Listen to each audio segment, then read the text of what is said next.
Todos nós temos uma história. A nossa história começou num jardim sem espinhos.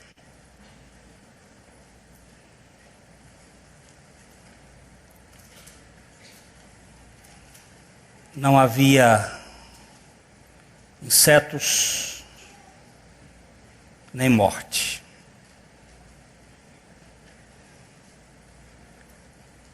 Todos nós temos uma história a partir dos espinhos.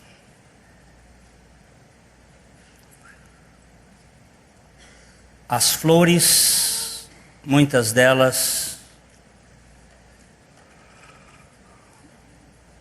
têm espinhos. E os espinhos doem.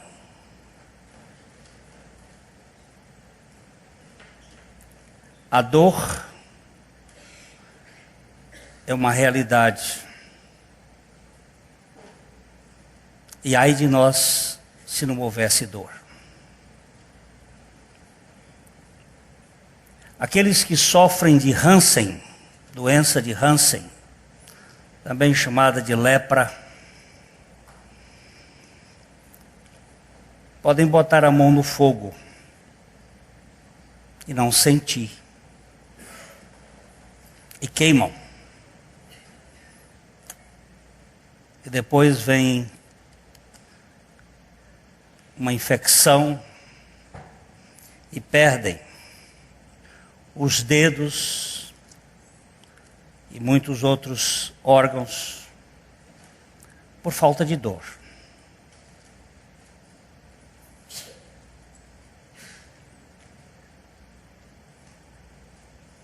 Nós temos em Deuteronômio capítulo 32.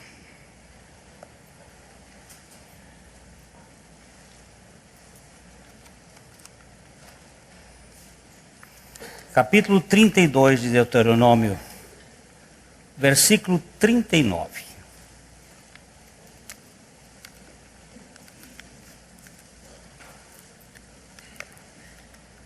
Porque o Senhor fará justiça.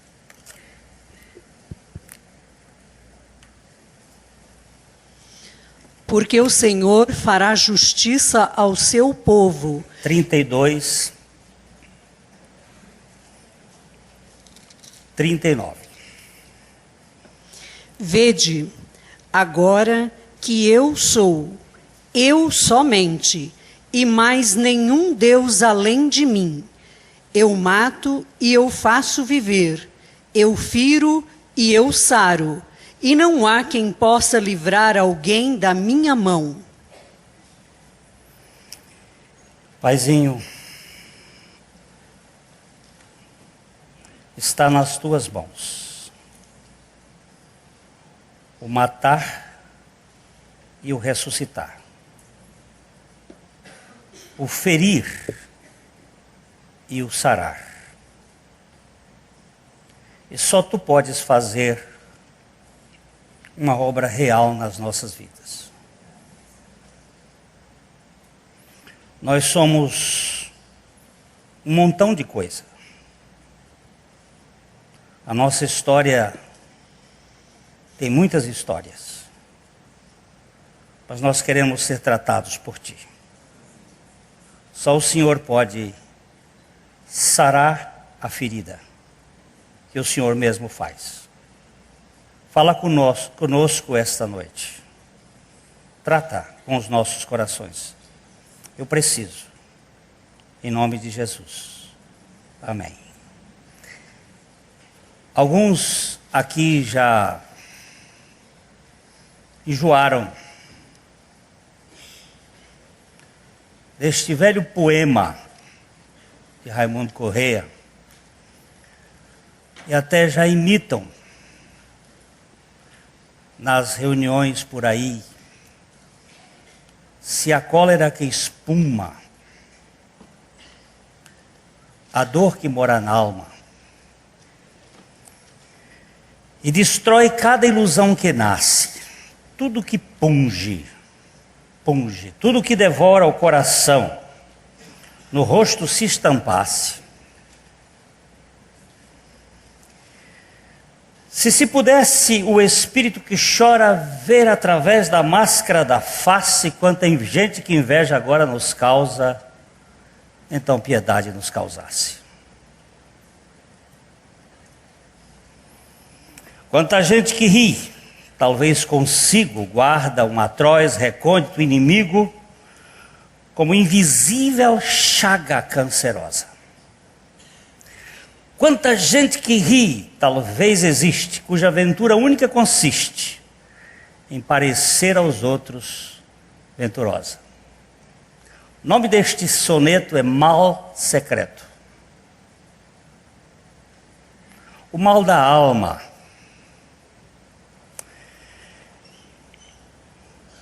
Nós cantamos ainda há pouco que Jesus sofreu cruciante dor. Nome que inspira o meu louvor. E que ele sofreu cruciante dor. Dor que deixa a gente pasmo. No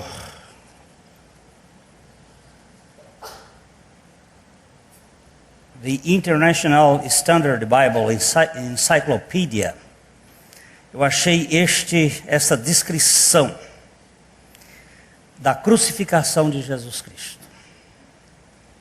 Inflamação local severa,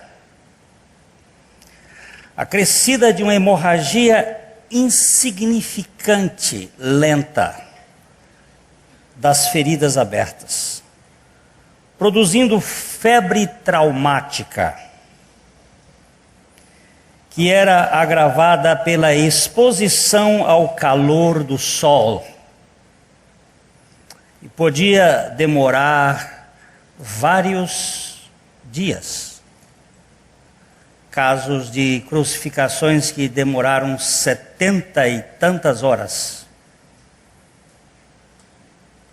Jesus só passou 6 horas. Posição inconfortável do corpo e uma sede insuportável. As feridas inchavam ao redor dos pregos e os tendões e nervos rasgados e dilacerados causavam uma agonia excruciante. As artérias da cabeça e do estômago ficavam sobrecarregadas de sangue e uma dor de cabeça latejante, insuportável, até a inanição. Mas a dor de Jesus foi tão intensa que ele não passou de 6 horas.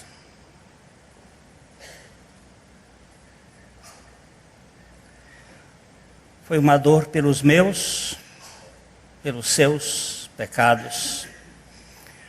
Foi uma dor sem precedentes na história.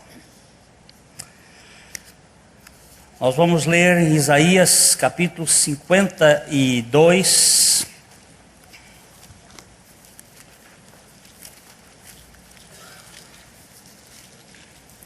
Isaías 52. Nós vamos ler os versículos 12 a 15. Porquanto não saireis apressadamente. Isaías 52. Tá certo? Tá, 52. Eis que o meu 12, não é 13 que eu 13. quero. Sou eu. Tá. Eis que o meu servo procederá com prudência, será exaltado e elevado, e será muito sublime. Como pasmaram muitos à vista dele, pois o seu aspecto estava muito desfigurado, mais do que o de outro qualquer, e a sua aparência mais do que a dos outros filhos dos homens. Assim causará admiração às nações, e os reis fecharão a sua boca por causa dele, porque aquilo que não lhes foi anunciado verão, e aquilo que não ouviram entenderão. Como pasmarão muitos à vista dele, pois o seu aspecto estava muito desfigurado, mais do que o de outro qualquer. Isto aqui é revelação do Espírito Santo. Ele conhecia toda a história do sofrimento da humanidade. Mas está dizendo que este sofrimento foi maior do que de qualquer outro.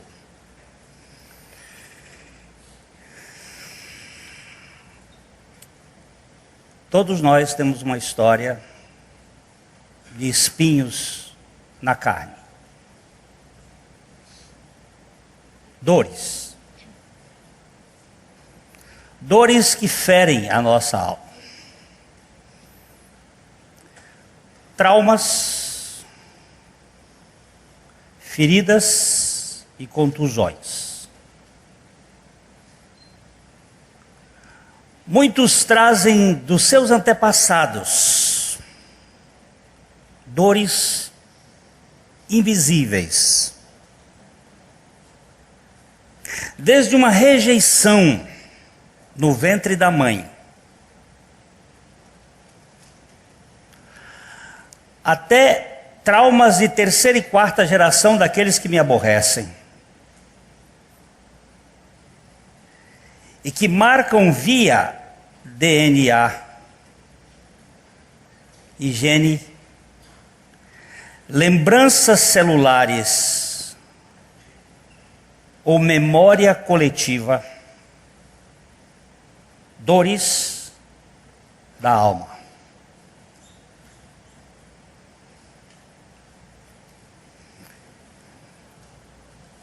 Na mitologia grega, Édipo foi abandonado por seus pais, Laios e Jocasta, no alto de uma montanha, amarrado para que fosse morto por uma fera qualquer. O motivo foi de evitar a dor.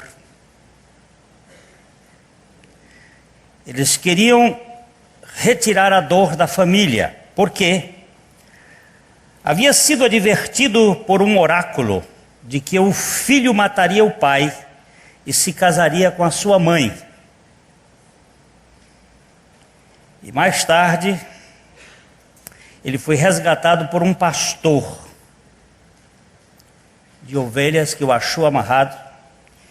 E Édipo foi adotado por uma família bastarda de outra nação. Mas depois de crescido, mesmo tentando fugir do seu destino sem saber, encontra o seu pai numa encruzilhada qualquer e o mata. Mais tarde, ainda sem saber, casa-se com a rainha viúva, sua mãe. Finalmente ele descobre a verdade e fura os próprios olhos e volta à mesma montanha de onde fora originalmente abandonado. O mito de Édipo é traduzido na psicologia como a relação incestuosa do filho com a mãe.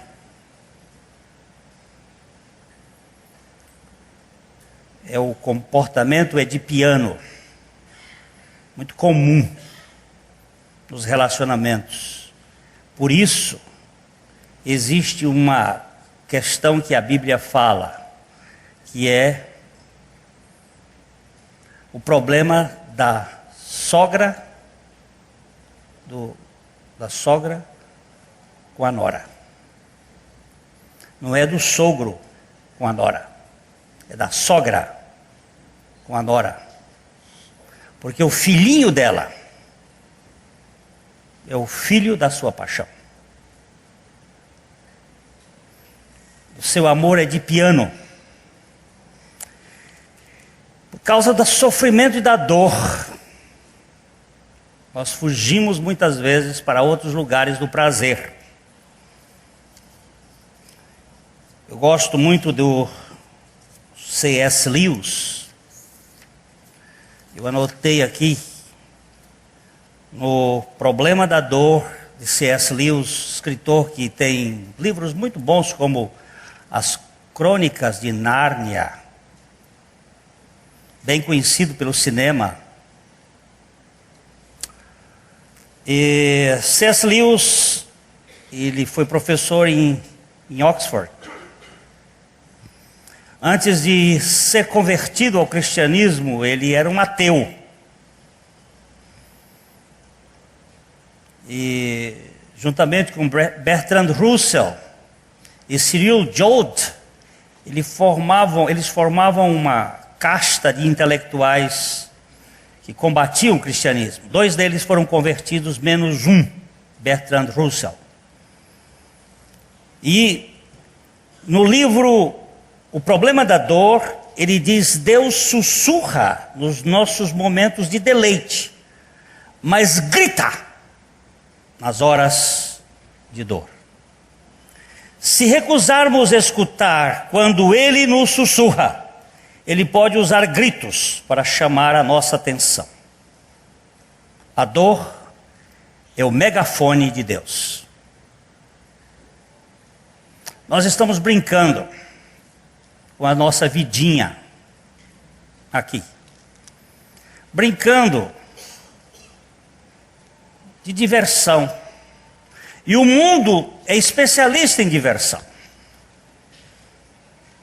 E desde 1860, quando foi introduzido o sistema do entretenimento na história da humanidade de modo muito claro, com os esportes, por sinal, como é que foi o jogo do Fluminense? 2-1 para o Fluminense? Então nós estamos lá. E o Corinthians ganhou? 2-1, 2-0. Pronto. Mas nós estamos lá. É o entretenimento. Foi mantido para fazer as pessoas tolas ficarem embevecidas com a tolice, enquanto que o mundo está assim nesta sala de entretenimento dos cinemas, dos estádios, dos teatros e coisas dessa natureza. Os governantes do mundo estão sentados ao redor da mesa, trabalhando com mamon. E tirando o mamon da mão das criancinhas, tirando bala da mão das criancinhas.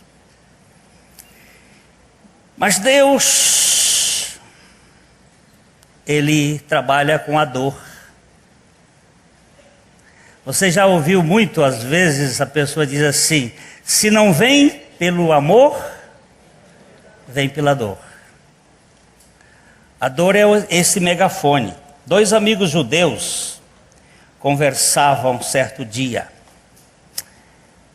E dessa conversa eu consegui extrair a seguinte expressão. Um deles disse: dize-me, amigo Ivan, tu me amas? Ivan responde: amo-te. Tu sabes, amigo, o que me dói?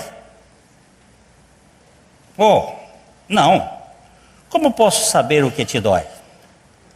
Se não sabes o que me dói, como podes dizer-me que me amas?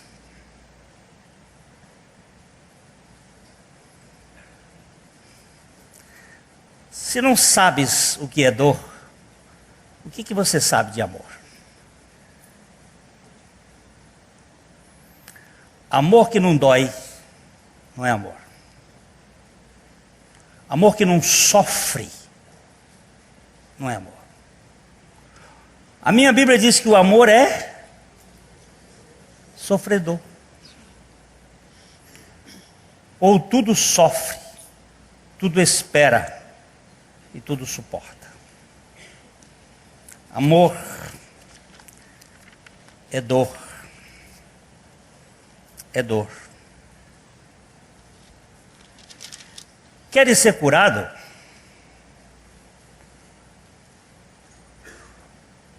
Foi uma pergunta tonta que Jesus fez a um cara que estava doente há 38 anos, paralítico, na beira de uma piscina, de um tanque, perto do templo de Jerusalém. Só João trata deste milagre no capítulo 5 de João. Evangelho de João, capítulo 5.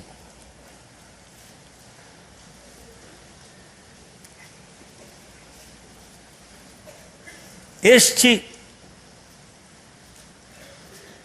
tem mais outros 3, 4 milagres, que são milagres da Judeia. Os milagres da Judeia só João narra. Passadas estas coisas, havia uma festa dos judeus e Jesus subiu para Jerusalém. Ora, Festa dos judeus. Que festa era essa que Jesus foi para Jerusalém? Haviam pelo menos 3 festas obrigatórias para ir para Jerusalém: Páscoa, Tabernáculo,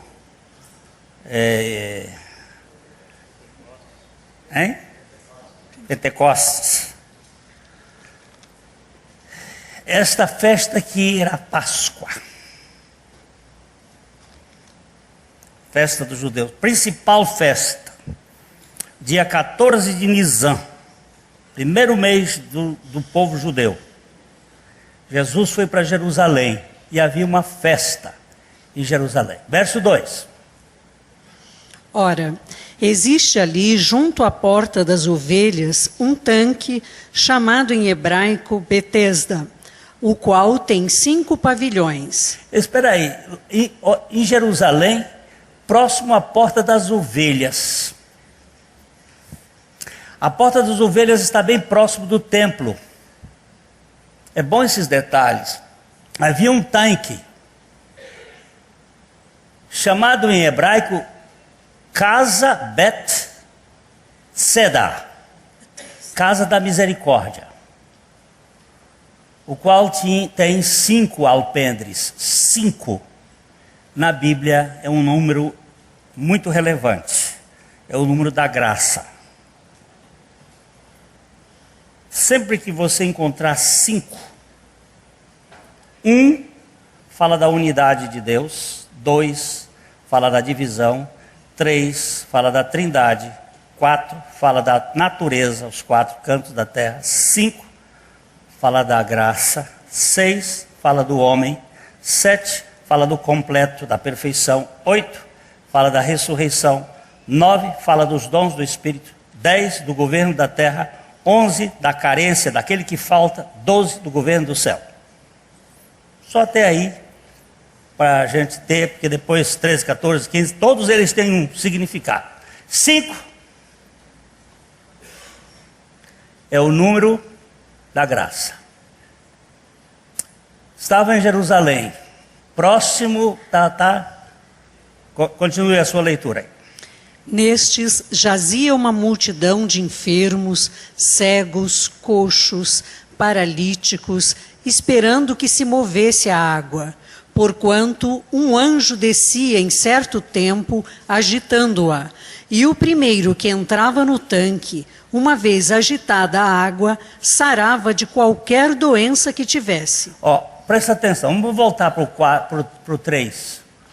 Nestes, isto é, naqueles alpendres, jazia grande multidão de enfermos. Ele usa 3 categorias: cegos, mancos e aqui usa a palavra ressequidos. Outros traduzem pela palavra paralíticos. O cego ganha deste. O manco ganha do cego. É manco, mas chega primeiro. O cego não consegue ver. Quem está em desvantagem é o paralítico. porque ele, apesar de enxergar, não pode andar. Aqui nós temos uma coisa interessante. Toda a humanidade é cega. Toda a humanidade manqueja, mas tem uns que são paralíticos. São paralíticos emocionais que estão sofrendo de algo que eles não podem ser curados. Eles estão entrevados e precisam da graça. Se a graça não vier, eles ficam lá imobilizados a vida toda, sem conseguir chegar no tanque. O verso 4 fala de um anjo. Ninguém sabe bem como é isto. Os estudiosos fizeram várias pesquisas, talvez um terremoto que houve em 37 a.C. tenha deixado um fenômeno natural, produzindo uma agitação na água. Mas isso é tudo suposição. O que é interessante é que o Messias estava na terra. E como o Messias na terra, as coisas acontecem de modo diferente. Os demônios se agitavam e Deus poderia estar fazendo uma obra ali especial pelo seu poder para tratar com as pessoas a respeito do que significava a vinda do Messias no mundo. O certo é que não sabemos bem o que significava essa agitação da água, mas era um lugar que havia uma agitação e quem primeiro chegasse. Só que nessa Olimpíada, paralítico não ganha. Não tem jeito. Vamos para o verso seguinte. Estava ali um homem enfermo havia 38 anos. Agora presta atenção. Fica lá mesmo. Ali, um homem, 38 anos. Quantos anos? 38. Eu quero que levantem as mãos as pessoas que têm menos de 38 anos aqui. Pode, menos de 38, pode levantar. De 38 para baixo. Ó. Era mais tempo do que a existência de vocês. Se você pensa que já viveu um pedaço, esse homem só de doente tinha 38 anos. Eu vou fazer o ano que vem, de pastorado nessa igreja, 37 anos. Ele de doente tinha 38 anos, que jazia ali. Paralítico. Imóvel. Então, verso 6. Jesus, vendo-o deitado e sabendo que estava assim há muito tempo, perguntou-lhe: queres ser curado? Agora aqui onde está a história. Aqui onde está a história. Primeiro, Jesus vendo-o. Jesus não foi para a festa da Páscoa? E onde é que era a festa da Páscoa? Não era no templo? E por que ele foi para lá? É que Jesus não se interessa com religião, ele se interessa com pessoas. Ele se interessa em ver pessoas. Para onde ele foi? Para um hospital. Para onde ele foi? Foi encontrar uma pessoa doente. Por que ele foi ali para aquele lugar? Porque ele precisava manifestar a graça naqueles que estão doentes, que estão enfermos. Vendo-o deitado, presta atenção, quem viu foi Jesus e não o homem que estava doente. É Jesus que vê a nossa doença primeiro. E ele escolheu aquele, por que aquele? Provavelmente, porque já tivesse mais tempo do que qualquer outro, pode ser. Eu acredito porque era o mais impossível de ser curado. Ele nunca iria chegar, porque era o que chegasse primeiro, aquele nunca ia chegar. A graça sempre procura o mais indigno. o mais incompetente, aquele que não tem nenhuma possibilidade. Jesus, vendo-o, que estava assim há muito tempo, perguntou-lhe. Agora essa pergunta é uma pergunta desnecessária. É? Não. Por que não? Porque muitos de nós não querem ficar são. Inclusive eu. E vou contar para vocês como foi que aconteceu. Querem ser curado? Respondeu-lhe. Espera aí, quieta aí, mulher. Espera aí, mulher. Querem ser curado?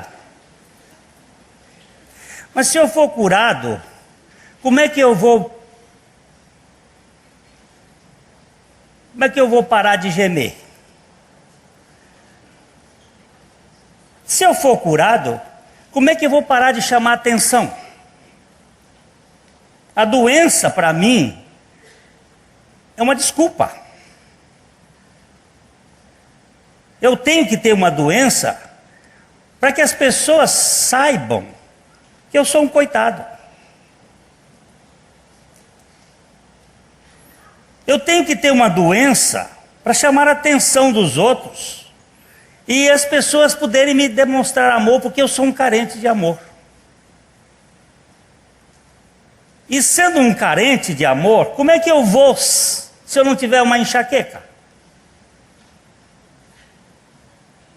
A maior parte das enxaquecas são psicossomáticas, não é, doutor Junô?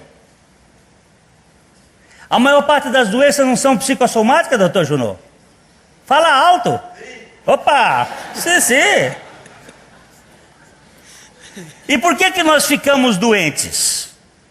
O nosso organismo, quando chega no final do ano, começa a dar sinal de doenças. Ele está cansado, ele está chamando a atenção, olha você. E nós começamos a criar mecanismos psicossomáticos para que os outros nos vejam.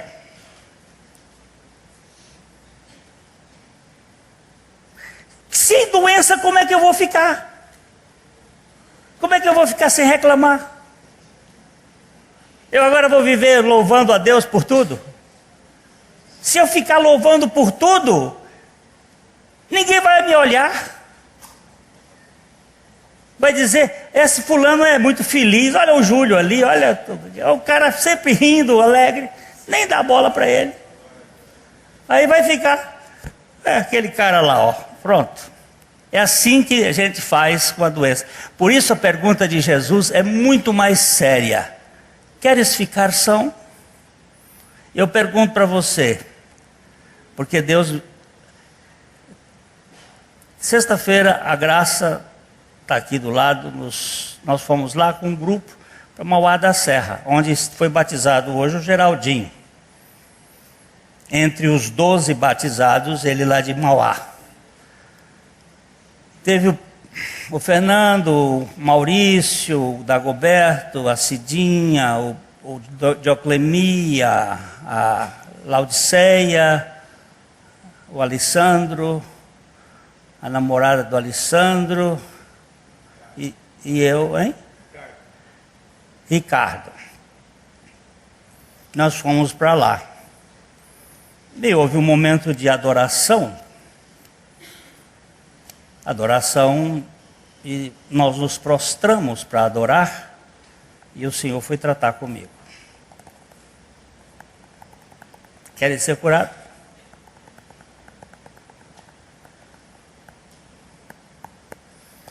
Eu tinha falado naquele dia que eu precisava de um psicólogo, de um psiquiatra, mas eu não tinha coragem de procurar um psiquiatra aqui da cidade, porque para mostrar um pouco da minha nudez eu teria que entrar com alguém de fora.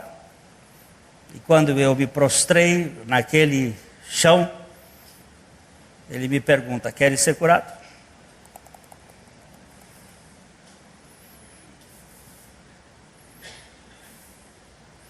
Eu vou fazer a pergunta para os meus irmãos hoje, querem ser curado? Não responda assim com facilidade não. Faça como ele fez. Vamos ver o que ele fez.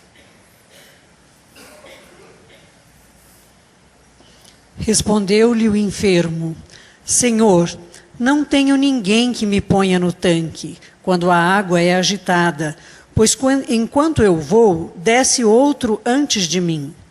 Então lhe disse Jesus... Para. Não seja rápida não, Leda. O que o homem disse? Senhor, não tem ninguém. O que é isso aqui? Como é que chama essa palavra aqui? Não tenho ninguém? Hein? Negativo. Sou uma vítima das circunstâncias. Não tenho ninguém. Ninguém se interessa por mim. Eu sou um solitário.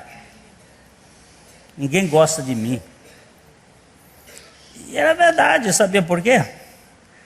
Quem é que aguenta um doente de 38 anos? 36 meses, 38 meses pode até aguentar, mas 38 anos? Vai lá para o Bethesda, vai para lá. Ninguém, nem a família, abandonado de todo mundo, não tenho ninguém. Já tinham cansado com ele, porque normalmente doente é uma pessoa insuportável de se conviver. É difícil ter um doente bem-humorado. É muito difícil. Os doentes são normalmente, ele está doendo, se dói. Como é que pode? A água era agitada, ninguém me pega, põe no tanque, não tenho ninguém, eu sou uma vítima, e quando eu vou tão lentamente, e outro já passou na minha frente. Esse daqui é o Rubinho.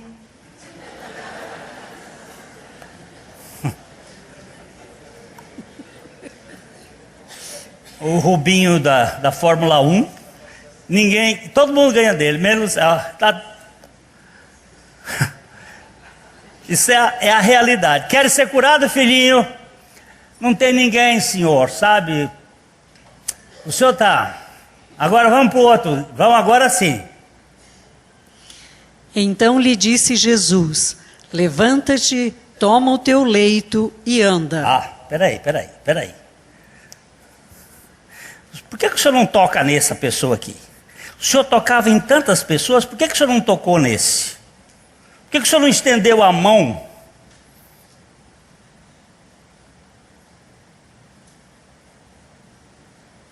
Simplesmente com uma palavra, levanta-te.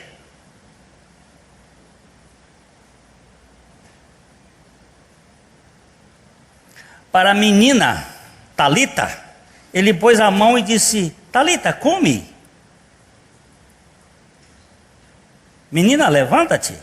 Mas para esse ele disse simplesmente: come. Mas como é isso? Levanta-te. Toma o teu leito e anda.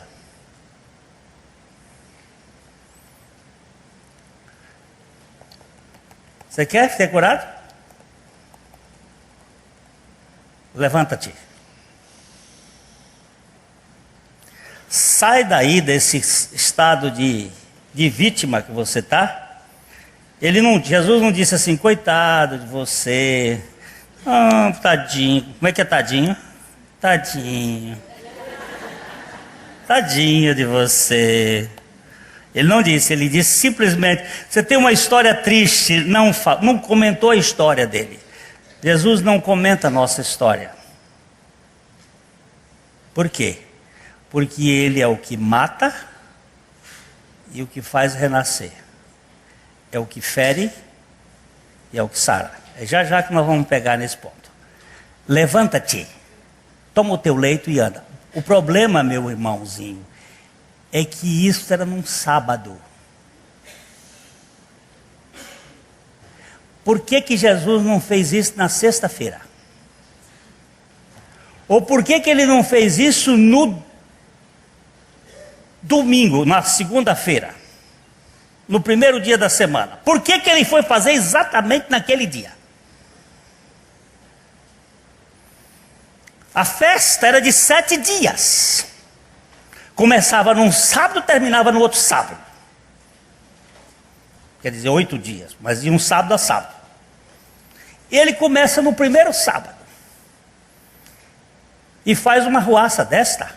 Para um judeu que amava o sábado acima de tudo, que para ir de um lugar para o outro que demorasse mais, que fosse mais distante do que o dia de sábado, ele ia botando, amarrando coisas no meio da estrada. Ele pegava uma cadeira, botava mais distante, o outro pegava outra coisa, uma sexta-feira, para no sábado não andar mais do que o dia de um sábado. O dia do sábado era 600 metros. Quando nós estivemos lá em Israel, eu entrei sem querer, eu estava lá no 8º andar, ainda bem que eu estava no 8º andar do hotel, no dia do Shabá. Entrei no elevador do Shabá, para nunca mais entrar. Porque o elevador do Shabá, ele está programado a parar de andar e andar. Porque no sábado eles não podem nem enfiar o dedo no botão. Porque é trabalho. E não farás nenhuma obra, nem tu, nem teu servo, nem tua serva, nem teu... Está lá nos mandamentos. E eu entrei no elevador e o elevador foi tchom, tchom, e só eu sozinho. Tchom, tchom, tchom, tchom. Ainda bem que eu estava no 8º. E se eu tivesse no 20º? Só depois que eu fui saber. Tem o elevador do Shabá e tem o elevador do turista. O turista que não é judeu, enfia o dedo no outro e vai lá para cima. Uma vez só. Por que Jesus vai mexer nesse assunto exatamente naquele dia?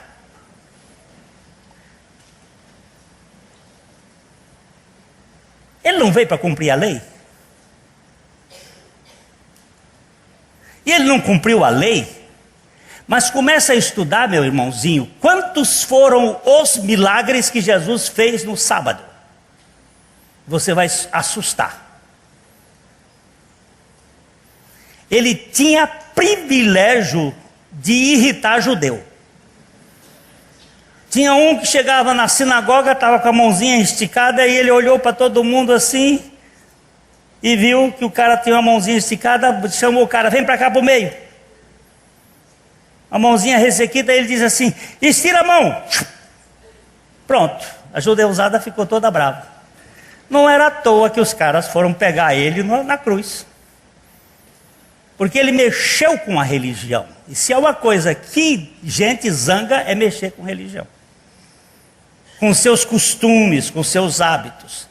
Jesus, quando curou um outro paralítico, no sábado, e os caras vieram em cima dele, ele disse, espera aí, quando o jumento de vocês cai no poço, vocês não vão lá e tiram no sábado? No caso daquela mulher que tinha, ela nem se dobrava, tão encurvada que ela estava, com um espírito maligno, e era sábado, e ele arranjava o sábado. Mas Jesus, por que o senhor não vai na segunda-feira? O senhor não vai estar nessa festa durante todo o tempo? Por que o senhor faz isso exatamente? Porque ele veio para desconstruir o sistema da religião dos homens e dizer o seguinte, a minha não é religião, é evangelho, e evangelho é graça, e graça é libertação, e libertação não põe cabresto. Levanta, toma o teu leito e anda. E aí o que aconteceu? Verso seguinte, agora você está esperando, né? Imediatamente o homem se viu curado, e tomando leito, pôs-se a andar, e aquele dia era sábado. Imediatamente o homem, essa versão diz, ficou são.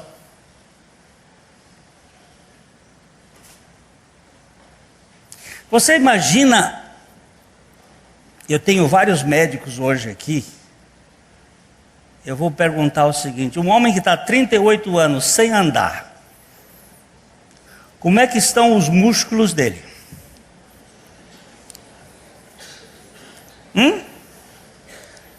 Me conta, doutores. Atrofiado? E não tinha naquele tempo fisioterapeuta, não. Como foi que aconteceu isso aqui? Isso aqui não se explica. É o poder restaurador de Cristo, curando o falido, o abatido, o fracassado, fisicamente, mas mais ainda é psiquicamente. O entravamento que você e eu temos emocional. Os abusos, os traumas que faz você e eu sermos tímidos, secos, sem nenhum tato.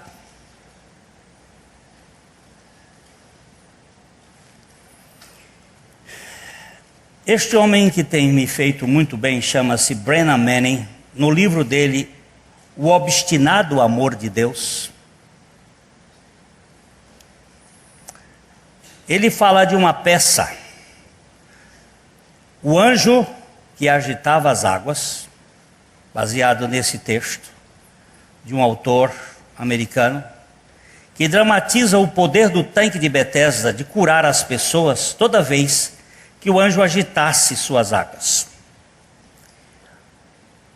Na peça, um médico enfermo implora por ajuda. Eu quero ser curado. Mas o anjo insiste em dizer que essa cura não era para ele. O anjo diz: sem as suas feridas, onde estaria o seu poder? Sem a sua dor, onde estará a compaixão? O serviço do amor apenas soldados feridos podem se enganjar. Quem nunca sofreu abuso, nunca pode ajudar o abusado.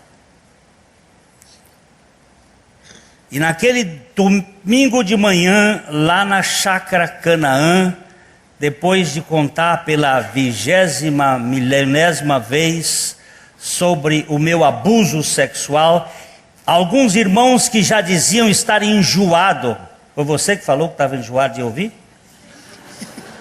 Não, é você mesmo, não foi Ricardo, não foi Ricardo, não. Foi um outro que disse: eu já estava enjoado de ouvir você falar sobre isso. Você carrega uma dor contínua, sempre falando desse abuso sexual, desse abuso.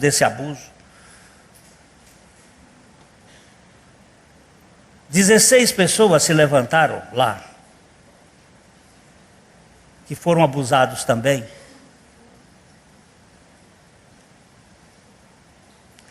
Eu não sei quem foi que disse assim: eu não lhe peço mais para não falar sobre esse assunto, pode falar mesmo.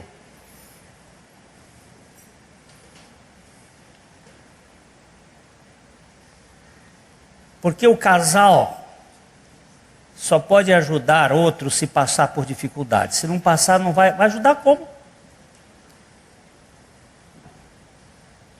Eu estou com um casalzinho aqui na frente, e tem um nenenzinho aqui na barriga da Renata, e esse nenenzinho tem uns diagnósticos pesados, difíceis, uma síndrome pesada, e com críticas, e daqui, inclusive da sul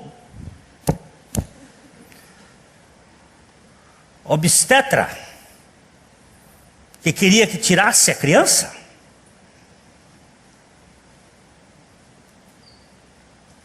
Porque a gente não quer dor dói.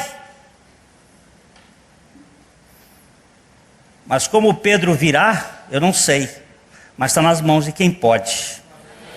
E ele vem para um propósito. ele vem para um propósito. Agora, não sei como. Quando eu vejo, cadê Fernando e Elbia? Cadê Elbia? Não está aqui? Está lá não? Cadê? A Elbia está ali. Elbia, como foi que o médico disse que você tinha, minha filha? Rubéola, 3 meses de rubéola na barriga, com a Renata na barriga. Era melhor abortar, não é? Ela chegou debaixo dessa árvore aqui e diz assim, o médico achava que podia... Vem cá, Elbia, fala aqui. Deixa falar, porque ali, quando eu vejo a Renatinha andando aí, rubéola, com 3 meses, ela ficou com diagnóstico, hein? Deu 3 vezes. 3 vezes. Quando eu fiquei grávida da minha primeira filha, nós temos 3 filhos. E da minha primeira filha deu 3 vezes positivo de rubéola. E o meu médico, que é uma bênção de Deus também... Não fala, deixa só... A gente colocou diante de Deus, que era o único que podia curar, né? E aí foi de novo o exame de sangue, voltou dando positivo de rubéola outra vez. E alguns médicos falariam para tirar a Renata, mas daí a gente colocou diante do Pai, que é o Todo-Poderoso, né? E Ele fez a Renata nascer perfeita. Ela está aí.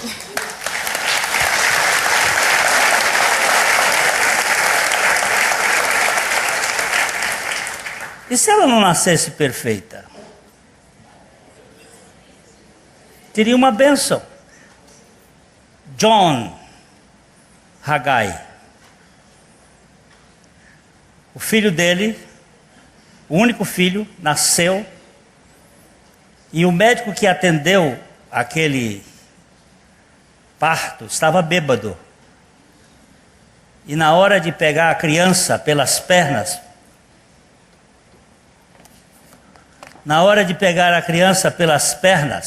deixou cair. E ele teve uma lesão. Eu vou tentar repetir o poema que John Haggai fez quando o John, o filho, morreu aos 21 anos. Ele era cego, ele era surdo, ele era paralítico. E o poema é mais ou menos assim: meu anjo, como eu vou viver sem você?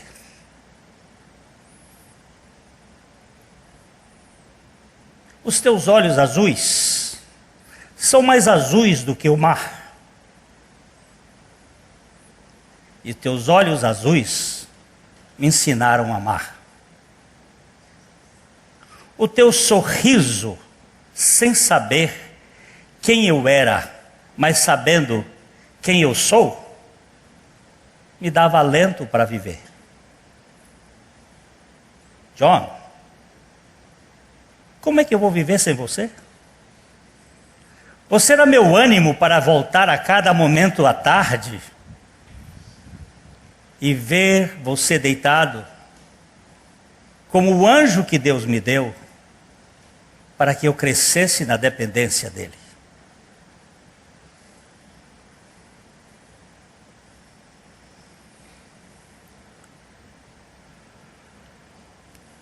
Nós somos a raça dos perfeitos. Nós somos a turma da maratona dos gregos, que quer tudo bonitinho, impecável, sem nenhum defeito. Mas Deus costuma deixar nas nossas famílias marcas de dor. E eu estava lendo Baxter essa semana, Richard Baxter, na análise que ele fazia deste texto. E ele disse: obrigado, meu pai, porque por 58 anos eu tenho sofrido com a minha doença, não como uma cadeia, mas como uma escola para viver na tua presença. Não foi 38, 58. Sem gemido, sem murmuração. Os cristãos que permanecem no esconderijo continuam a viver uma mentira. Negamos a realidade do nosso pecado, numa tentativa inútil de apagar o passado.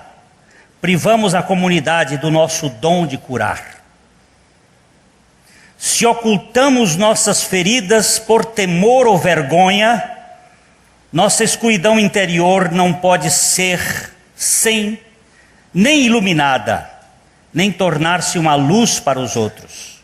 Quando, porém, ousamos viver como homens e mulheres perdoados, unimos-nos aos médicos feridos e aproximamo-nos de Jesus para tocar nos que estão também feridos. Quando lidamos com o nosso egoísmo e com nossa estupidez, fazemos as pazes com o impostor e aceitamos o fato de estar empobrecidos e dilacerados, percebendo que se assim não fora, seríamos Deus. A arte da gentileza para com nós mesmos nos leva a ser gentis com os outros. E é um pré-requisito natural para nosso acesso a Deus em oração. Lá naquele lugarzinho chamado Videira Verdadeira, na estrada Curitiba para Londrina, perto da Holandesa. Sexta-feira, às 10:30 da noite, 10 e pouco da noite, quando eu me levantei.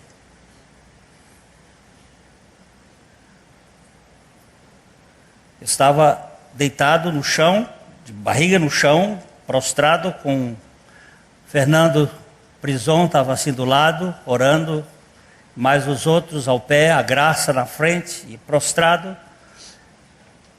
Um irmão, não sei se ele está aqui, o Neno está aqui hoje? Cadê o Neno? O tirador de leite das vaquinhas Jersey, me pegou pelo colo, mas ele não sabe, vai saber agora. Ele é aquele anjo que mexia a água, curando uma lembrança do passado. Queres ser curado, filho?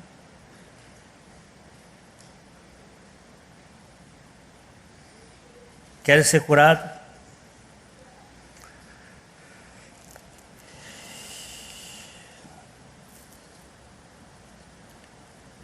Ivan, dize-me, amigo Ivan, tu me amas? Amo-te.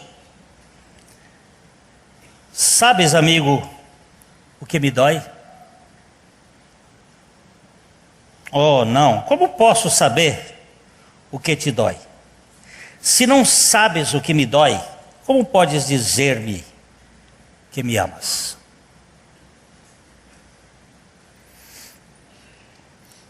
Queridos, o médico ferido é aquele que mata e dá vida.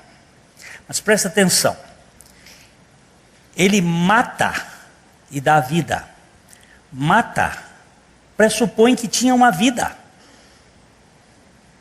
Como é que mata quem não tem vida? Se ele mata, mata uma vida. E por que não deixou aquela?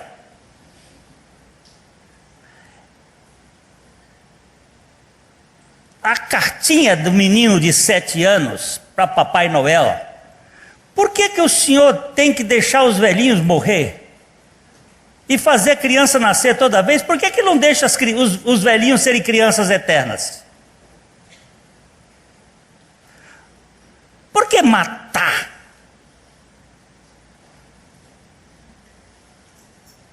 Porque a vida que nós temos lá do jardim não presta. Mata e dá vida. Mas por que Sara? Por que fere Sara depois? Vou dizer um segredo para você. Só os renascidos podem ser sarados. Quem não nasceu de novo não pode ser sarado. Porque ele está sarando aqui, são as doenças da alma. Nós recebemos uma salvação no versículo 18 de Tiago 1. Estou acabando, já pode ir daqui a pouco ver seu fantástico. Eu estou saindo aqui, é porque tem gente nervosa. Aí eu estou falando para os nervosos. A Graça já ficou escandalizada, porque nós, no culto lá na Mauá da Serra, a gente vai até de madrugada. Aqui tem um negócio de horário que é um troço. Eu estou de costa para ele.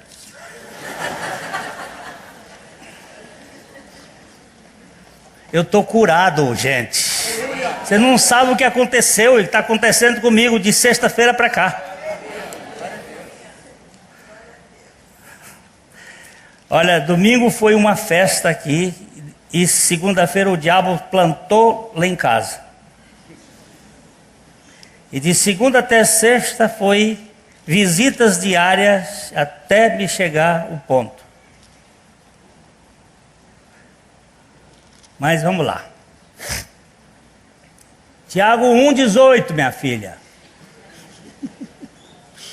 Pois segundo o seu querer, ele nos gerou pela palavra da verdade, para que fôssemos como que primícias das suas criaturas. Segundo, ainda está aqui, segundo sua própria vontade, a vontade de Deus, ele, Deus, nos gerou pela palavra. A palavra de Deus é o esperma de Deus, palavra da verdade, para que nós fôssemos como que as primícias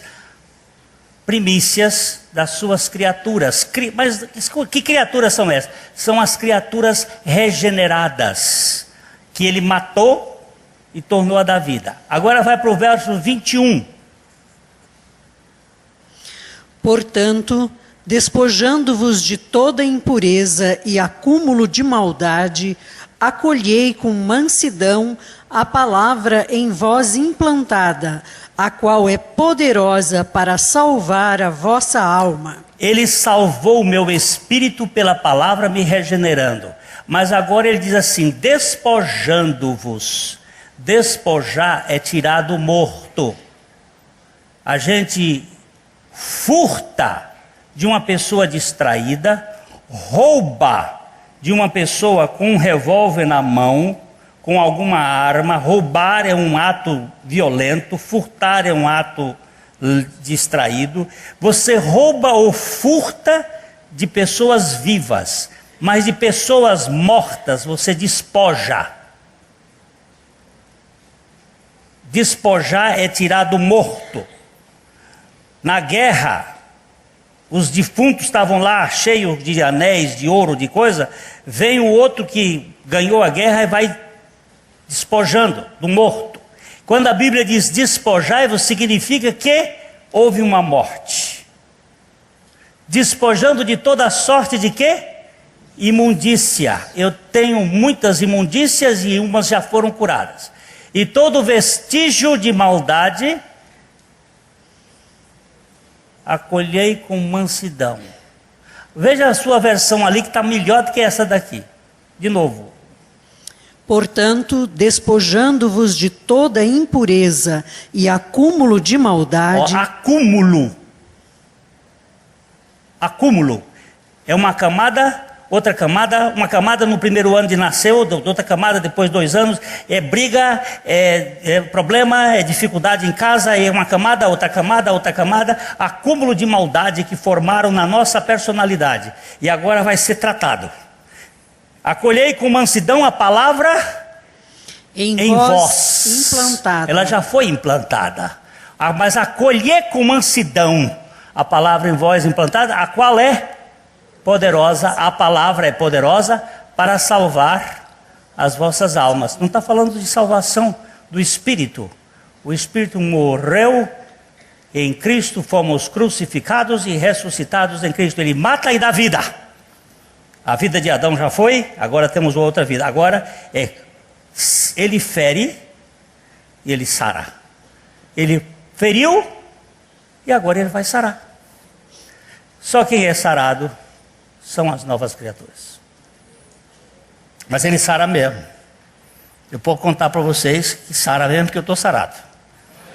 E estou dizendo para vocês, o médico é bom. E é o médico ferido, é o homem de dores, que sabe o que é padecer. Filho, queres ser curado? Ninguém viu nada. Você viu alguma coisa, Fernando? Você viu, Maurício? Cadê Maurício? Saiu? Você viu?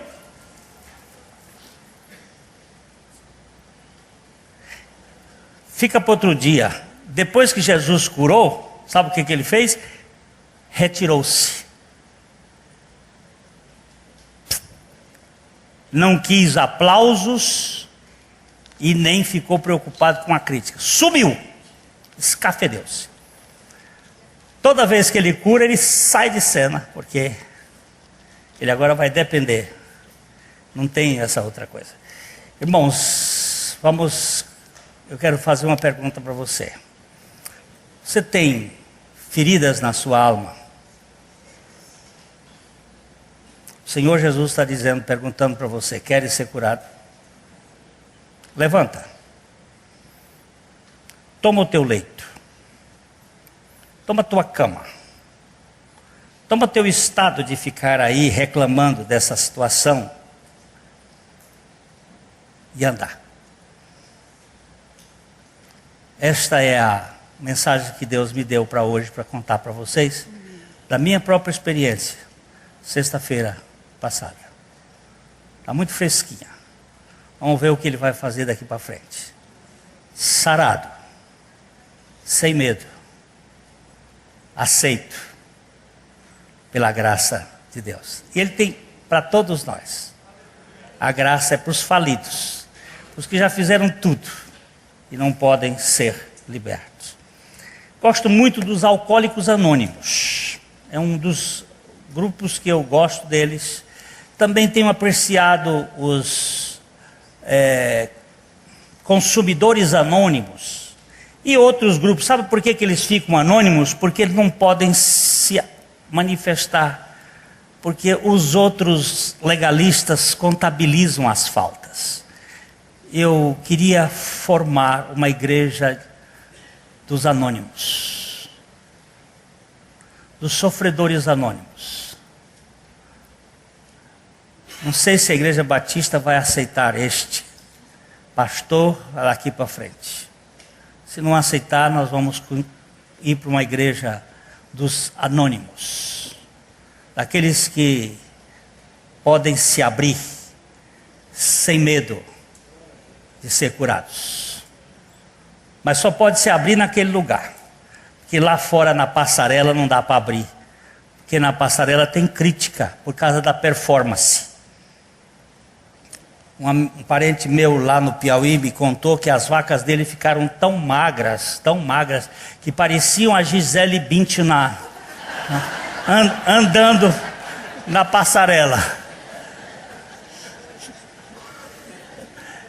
Eu achei muito engraçado as vacas parecendo a Gisele Bündchen, mas eu quero dizer para vocês que a passarela do mundo só bate palma para quem tem êxito. Mas Jesus enxerga lá no meio da multidão aquele pior e vai lá perto dele com a sua graça para restaurar.